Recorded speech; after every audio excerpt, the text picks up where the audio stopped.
Olá, investidores! Olá, investidoras! Eu sou o William Cauê E eu, Bárbara Malman, e nós somos o Casal Holder. Hoje nós vamos ver as 5 regras essenciais para se tornar uma pessoa mais próspera. isso aí. A gente vai falar hoje sobre as 5 leis do ouro, baseado no livro O Homem Mais Rico da Babilônia, um clássico. Hoje a gente vai compartilhar com vocês o nosso entendimento sobre esse livro e como ele nos ajudou a iniciar nos investimentos e como ele vem ajudando a gente para que a gente permaneça firme rumo à tão sonhada liberdade financeira. Então, sem mais delongas, bora lá pro vídeo.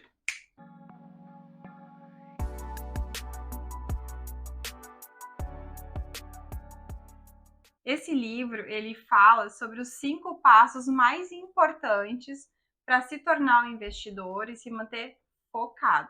Nisso, ele separa nas 5 leis do ouro. A primeira lei do ouro, descrita no livro, é a seguinte: o ouro vem de bom grado e numa quantidade crescente para todo homem que separa não menos de 1/10 de seus ganhos, a fim de criar um fundo para o seu futuro e o de sua própria família.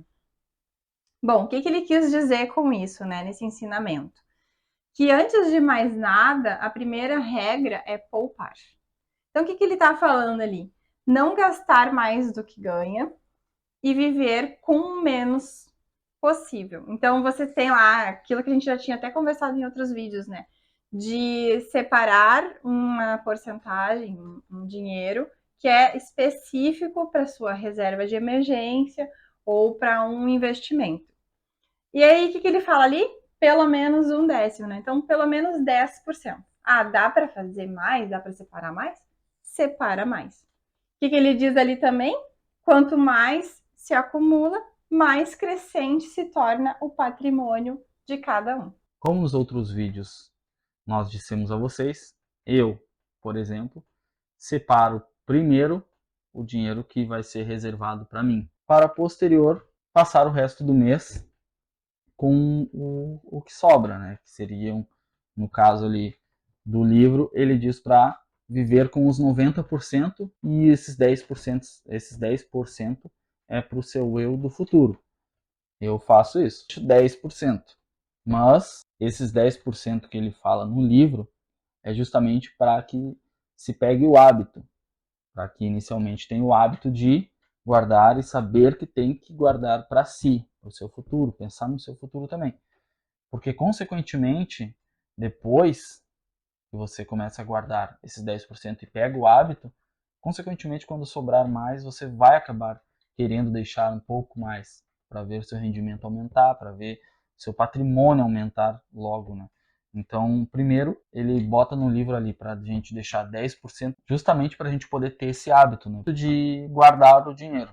A segunda lei do ouro, segundo o livro O Homem Mais Rico da Babilônia, é: o ouro trabalha diligente e satisfatoriamente para o homem prudente que, possuindo-o, encontra para ele um emprego lucrativo, multiplicando-o como os flocos de algodão no campo.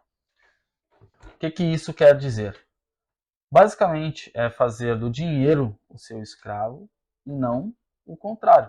Não você escravo do dinheiro. Como em outro livro também muito conhecido, O Pai Rico e o Pai Pobre, que talvez todos ou a maioria já deve ter escutado falar, é que o autor, o Robert Kiyosaki, ele fala sobre a corrida dos ratos, né?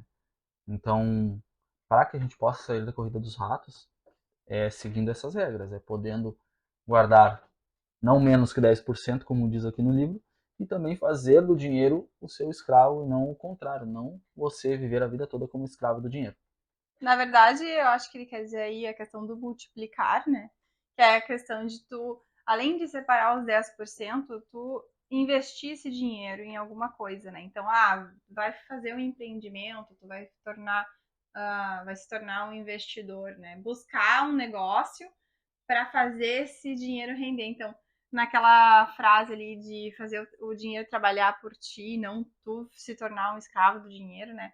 Né? Eu acredito que é nesse sentido de tornar o dinheiro lucrativo. Então, achar um negócio sólido, um negócio consistente, que ele possa vir gerando novos lucros para ti. Ele vai trabalhar por ti, né? Aquilo que a gente estava brincando esses dias de tô ganhando dinheiro enquanto eu durmo, né? Acordei hoje e tenho um dinheiro, um dividendo que caiu na minha conta. Então, é assim, ganhei dinheiro dormindo. Não, eu achei um negócio sólido, um negócio real, que é lucrativo e que não tá me gerando mais esforço de trabalho. Eu tô fazendo as mesmas coisas ali, eu tenho meu trabalho aqui, eu faço outras coisas ali, e o meu dinheiro tá rendendo sem eu precisar ficar metendo a mão na massa, perdendo tempo com ele rendendo ali, digamos assim. E complementando, né, a gente tem que investir, como tu bem disse, em investimentos que são rentáveis e que ao mesmo tempo são sustentáveis, né? Não pode ser algo que com ganhos surreais, tem que ser algo que a gente saiba que realmente vão haver ganhos sustentáveis, que aquele ganho ali não é esporádico e que não corra o risco da gente perder todo o nosso patrimônio, todo o dinheiro que foi investido, porque a gente quer que o dinheiro trabalhe para a gente, mas até esse momento a gente não quer perder dinheiro, em nenhum momento a gente quer perder dinheiro, né? Então a gente quer trabalhar, quer deixar guardado ali, quer que renda, mas sem correndo o mínimo de risco possível de perder esse dinheiro, né? Eu acho que é isso que o autor quis passar. E a parte também a parte que ele fala de multiplicar como o algodão nos campos, é isso. Deixe o seu dinheiro, não só guarde, não é só botar debaixo do colchão, como antigamente nossos avós faziam, né? É deixar em algum rendimento, é deixar o dinheiro, nem que seja em renda fixa, mas de alguma maneira rendendo, para que você não acabe perdendo, por exemplo, para a inflação, né? É um dos índices que a gente sempre tenta ganhar, né? Que é a inflação. O mínimo que a gente tem que ganhar, creio eu, é ganhar acima da inflação, porque ganhando abaixo da inflação, nosso dinheiro está se desvalorizando, deixando embaixo do colchão ou em investimentos ruins. Acho que é isso que a gente tem que focar. Outra observação que também se encaixa aqui é ter paciência e pensar no longo prazo, né? Não dá pra gente plantar ali o algodão e querer colher no dia seguinte. Como ele falou ali no plantio do algodão, né, que a gente planta o algodão e não vai querer recolher no dia seguinte, né? A gente tem que acompanhar o crescimento e isso leva tempo. Ou seja, ter paciência. A terceira lei do ouro. O ouro busca a proteção do proprietário cauteloso que o investe de acordo com os conselhos de homens sábios em seu manuseio. Então, essa parte, né, essa terceira lei, ele diz assim, ser seletivo. Então, assim, quando a gente começa a guardar dinheiro, quando a gente começa a querer investir dinheiro, surgem muitas oportunidades, surgem muitos negócios, muitos empreendimentos. É um amigo que chega com uma oportunidade imperdível, ou a gente está na rede social procurando mais informação, e aí acaba, nossa, esse negócio aqui tá de barbada, tá para mim. E não necessariamente é isso. Então, o que a gente tem que fazer, né? A gente tem que buscar a informação, a gente tem que analisar o negócio e verificar se aquele negócio ele realmente é rentável. Como na segunda lei está falando ali, que a gente tem que multiplicar, na terceira lei a gente tem que ser seletivo com o que a gente está absorvendo de informação e chegando para nós de oportunidade. Será que aquela oportunidade ali ela é realmente boa? Então, por exemplo, lá no livro ele cita, né, que logo que ele tinha um dinheiro, ele deu o dinheiro dele para o oleiro. O oleiro é o cara que cuida lá de tijolo. E ele deu dinheiro pro cara porque ele ia viajar para uma outra cidade e ele ia ir lá comprar pedras preciosas. Só que ele não entendia nada de pedras preciosas, ele entendia de tijolos. Então, o que ele fez? Esse oleiro, quando foi comprar as pedras preciosas, ele comprou pedrinhas coloridas. Ele foi enganado. Então, tanto o oleiro quanto o Arcade foi enganado e eles perderam todo o dinheiro. Então, é necessário verificar se a oportunidade que está surgindo para mim, se ela realmente é uma oportunidade ou se eu preciso parar e analisar. Então, eu estava conversando esses dias sobre essa questão de ser seletivo e de analisar as oportunidades. É a mesma coisa, assim, opinião, crítica, todo mundo tem para dar o tempo. Então, é a mesma coisa que tu ter o teu dinheiro separado lá e tá pensando onde tu vai investir e todo mundo chega e te dá uma opinião diferente, e te dá um conselho diferente. Mas quem tem que analisar se aquilo dali é importante, se aquilo dali realmente é uma oportunidade, é tu. E para isso tem que ser seletivo, tem que verificar se aquele negócio ali é realmente uma oportunidade, se ele é rentável, se ele realmente vai ajudar teu dinheiro a crescer. Outra coisa que ele comenta também, separei um trecho aqui que eu achei bem relevante. O ouro procura a proteção do proprietário cauteloso e foge da companhia do insensato. O que isso quer dizer para mim? Nada mais, nada menos do que quem acaba se deixando levar por oportunidades ou ponto do vigário, né? Cair em tema de grana fácil, a gente acaba entregando dinheiro para a pessoa sensata, para a pessoa que tem paciência, justamente a pessoa que vai ter paciência e que sabe lidar com dinheiro. Por isso que quando a gente começa a ganhar dinheiro, a gente tem que estudar e não cair em qualquer promessa fácil. Porque isso vai acontecer, já aconteceu com a gente, da gente de prometerem ganhos fáceis. Bom, a Bárbara, ela nunca caiu. Tá? Eu, por inexperiência e Emoção. e por emoção, eu já acabei caindo sim. Porque a gente, óbvio, a gente é ser humano, a gente tem aquela vontade de querer ganhar dinheiro, de querer prosperar. E aparece uma oportunidade e a gente acha, nossa, essa é a oportunidade da minha vida. Se eu não agarrar agora, não vai aparecer outra, né? E a gente acaba fazendo a besteira. E nessas, quem é que ganha dinheiro? São as pessoas prudentes, as pessoas pacientes. E a gente, né, um insensato, como Às, já foi. às vezes ganhar dinheiro é não perder dinheiro. Exatamente. Muito bom o que tu falou, me lembra uma frase do Warren Buffett, que ele fala, né?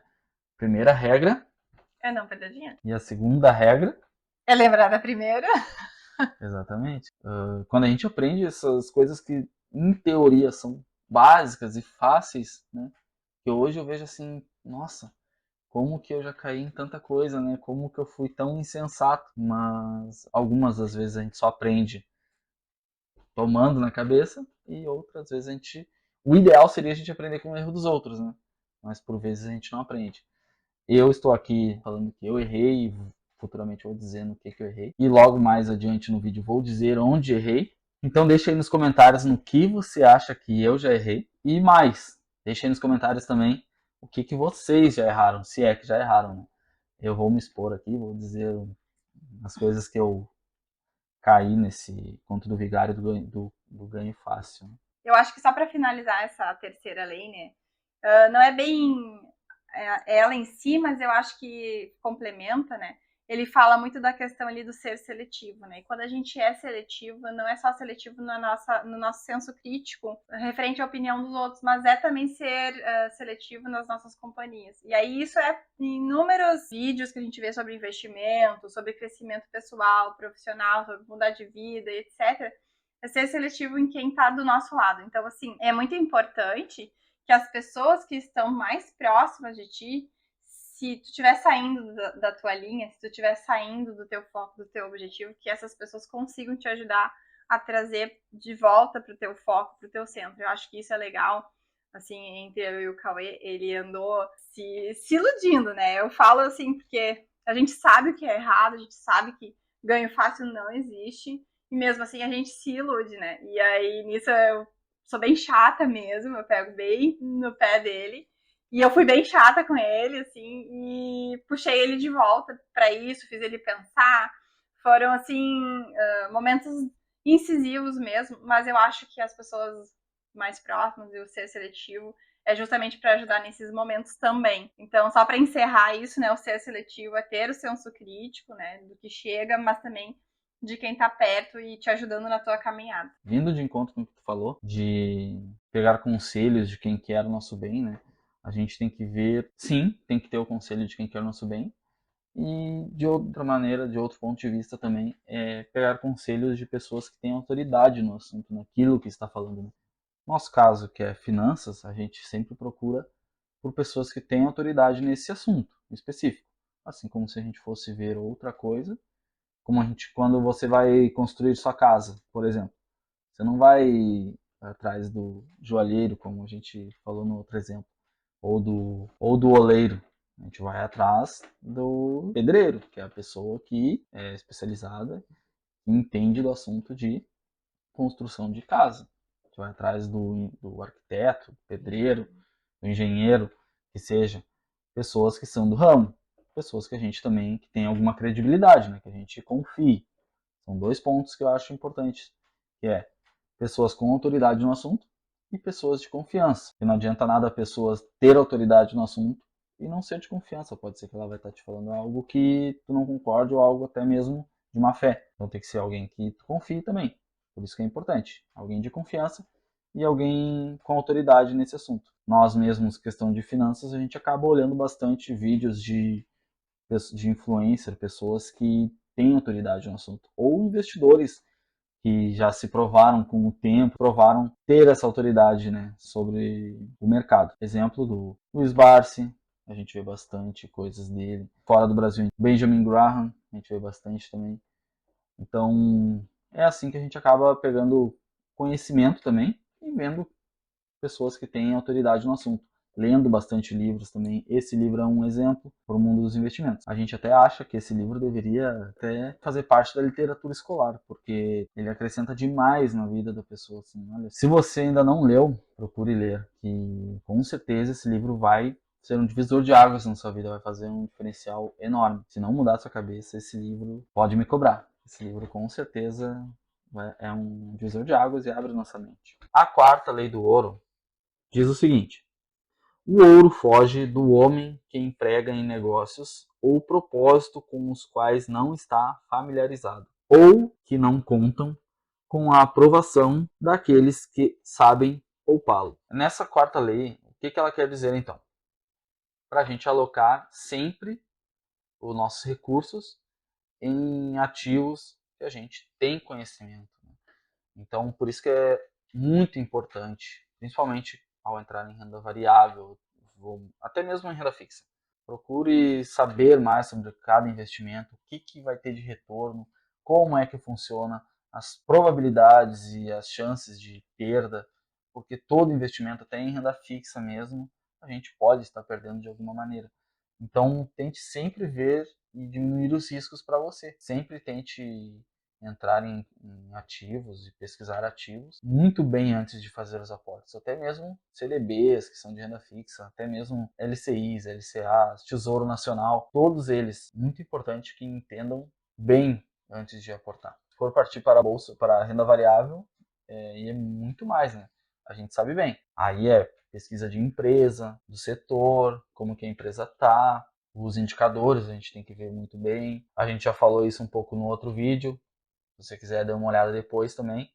Então são inúmeras coisas que a gente tem que se atentar ao investir. E é o nosso dinheiro, o dinheiro que a gente trabalhou para que a gente possa desfrutar no futuro. Não adianta nada a gente trabalhar, guardar, fazer o primeiro passo, o segundo passo, até o terceiro passo, chegar no quarto passo ou no quinto passo e botar tudo a perder. Tem que então saber onde alocar seu dinheiro. A quinta lei do ouro. O ouro escapa ao homem que o força a ganhos impossíveis ou que dá ouvidos aos conselhos enganosos de trapaceiros e fraudadores, ou que confia em sua própria inexperiência e desejos românticos na hora de investi-lo. Então, nessa parte, né, do conselho que ele fala, explica que o dinheiro ele não combina com a emoção. Por que o dinheiro não combina com a emoção, né? Porque quando a gente está muito triste, a gente tem uma tendência de comprar coisas para preencher aquela tristeza. Então, aquelas compras compulsivas, nem o pessoal estava agora passou todo um período de Covid em casa, trancado, o pessoal estava entediado. O que o pessoal fez? Foi lá e comprou um monte de tralha, um monte de bugiganga, coisas que nem precisava na internet para preencher um vazio que era a falta de estar na rua, de estar convivendo com outras pessoas pessoalmente, de poder ir passear, transitar em área verde, trabalhar, conviver. O que o pessoal fez, então? Deprimido, triste, gastou dinheiro em vão. E por que o dinheiro também não combina com a felicidade, né? Com a euforia, com assim, tô super feliz. Porque quando eu tô super feliz, e eu vou falar por mim, eu mereço ganhar um presente. Quando eu tô muito feliz, eu mereço ir fazer o meu cabelo, eu mereço comprar uma blusinha, eu mereço ir fazer minha unha. Então, o dinheiro ele não combina quando a gente tá super feliz ou quando a gente tá super triste, porque a gente acaba empregando ele em coisas fúteis. A gente acaba empregando ele em coisas do presente. E esquece do nosso foco lá do longo prazo, dos nossos propósitos, dos nossos objetivos. Então, a gente sempre tem que lidar com o dinheiro de uma forma mais sensata. Então, a gente sempre tem que buscar lidar com o dinheiro da forma mais racional possível. Sempre buscando eliminar as emoções, os sentimentos altos e baixos. Essa acho que é a mensagem principal da Quinta Lei do Ouro. E agora eu acho que eu passo para vocês, para o Cauê poder contar para vocês qual é a parte que ele errou. E eu quero ver se alguém acertou nos comentários ali. E para vocês entenderem que foi uma coisa muito grave, ele sabe. E foi assim, uma luta, viu? Não é fácil puxar a pessoa de volta para o caminho. Conta aí como é que foi. Eu quero ver também quem deixou aí nos comentários e errou da mesma maneira que eu ou no que errou, né? Vamos lá. Primeiro erro meu foi... Esse faz bastante tempo já. Desde novo, eu sempre tive o desejo de prosperar, de ganhar mais, de ter dinheiro, né? E isso me fez... isso fez com que eu tivesse essa ilusão do ganho fácil, caísse nessa ilusão do ganho fácil, do conto do vigário, como eu disse, que foi através de pirâmide financeira. Creio que a grande maioria de vocês também já deve ter escutado falar sobre pirâmide financeira. Foi a pirâmide financeira, né? Foi uma pirâmide financeira. Um amigo meu, do meu antigo serviço, isso quando eu tinha 18, 19 anos, me ofereceu, disse que era muito vantajoso, que haveria um retorno rápido e um retorno extremamente alto. Só que para isso eu precisava investir um determinado valor, que para a época era relevante para mim, era bem relevante para mim. Acreditei, fiz o aporte ali nesse investimento, esperando que fosse dar retorno, porém perdi todo o capital investido. Foi o primeiro aprendizado. Se não bastasse isso, como se não bastasse isso, depois, posterior, agora, há uns 2 anos atrás, me deparei com uma outra situação que também prometia ganhos fáceis e também acabei caindo nessa armadilha, que foi das apostas esportivas. Nessa daí eu já estava com a Bárbara, né? E ela me ajudou muito nesse ponto. Ela que fez com que eu parasse, inclusive, de apostar ali, né? Porque já diz tudo, é apostas esportivas. Então, é uma aposta que a gente faz, não é algo que vai nos dar retorno. A gente sempre sabe que em apostas, depois estudando mais e vendo um pouco mais sobre isso, eu notei que apostas esportivas quem ganha sempre é a banca, né? Os jogadores, os apostadores ali são meros bonecos. A gente acaba se iludindo. A gente acaba ganhando um pouco, acha que sabe tudo por conta da paixão, né? Como na quinta lei é bem dito ali, dos desejos românticos. E eu caí por conta disso. Nas apostas esportivas, por conta dos desejos românticos. E na pirâmide financeira, por conta da inexperiência. Então, 2 pontos que são ditos ali na quinta lei do ouro, eu caí e creio que se eu tivesse lido esse livro antes, se eu tivesse estudado um pouco antes, se eu tivesse alguém que tivesse me dito, ó, fiz isso e deu errado, da maneira com que eu tô sendo sincero com vocês, eu não teria caído. Teria pensado mais e não teria me iludido a fazer esses supostos investimentos. Até para aproveitar aqui, né? Não é que eu nunca tenha sido apresentada para essas coisas, né? Por exemplo, a pirâmide, eu tive 2 oportunidades na vida que me apresentaram pirâmide e eu sou muito desconfiada por natureza e medrosa. E isso às vezes é ruim, mas em determinados momentos é positivo, e para mim foi positivo nesse sentido, porque eu acabei não aceitando, porque envolvia dinheiro, e fiquei com medo de perder o dinheiro e acabei não indo. Então, e essa questão do jogo, né, das apostas do jogo, eu acho que o pessoal fala muito que a bolsa é cassino e tal, e na verdade o maior cassino que eu enxergo hoje nas redes sociais é essa questão dos jogos de apostas de futebol, e ele foi uma sacada muito grande, assim, porque ele mexe com a imaginação do homem brasileiro, assim, que o homem brasileiro, ele tem uma paixão pelo futebol. O fanatismo, né? Até mulheres, na verdade, né? Hoje em dia até mulheres, mas É considerável a quantidade maior de homens que é movido pela paixão do mais futebol. Né? Tradicional, digamos assim, Exato, mais tradicional. E eles tocam justamente nisso, né? Na paixão ali que a gente acha que sabe tudo, que a gente joga futebol, a gente gosta de futebol, a gente entende de futebol. Tanto que em qualquer boteco que se vá, sempre diz que sai um treinador dali, porque todo mundo sabe um pouco de futebol. Então, associa isso com ganhos, promessas de ganhos fáceis ainda e rápidos, a pessoa se ilude muito fácil. E eu caí nisso, entendeu? O útil ao agradável, né? O útil ao agradável, exatamente. Então, digo para vocês, por experiência própria, por eu ter errado, e como eu disse anteriormente, eu queria ter alguém que pudesse lá, quando eu acabei errando nesses dois pontos, que pudessem ter me falado no que fazer, que daí eu não teria errado dessa maneira. E também queria que tivesse alguém na internet ou um amigo próximo que tivesse passado por essa situação e que me dissesse, olha, da mesma maneira que eu estou falando para vocês, de uma situação pessoal, uma situação que eu vivenciei, não entrem nisso, porque é furada. Promessas de ganhos fáceis, geralmente, são só promessas. Não existe o ganho fácil, fica só na parte da promessa ali. Então, por experiência própria, eu digo para vocês, não caiam nisso. Estudem, trabalhem, invistam de maneira correta o seu dinheiro, porque só você sabe o quanto você batalhou para ter isso.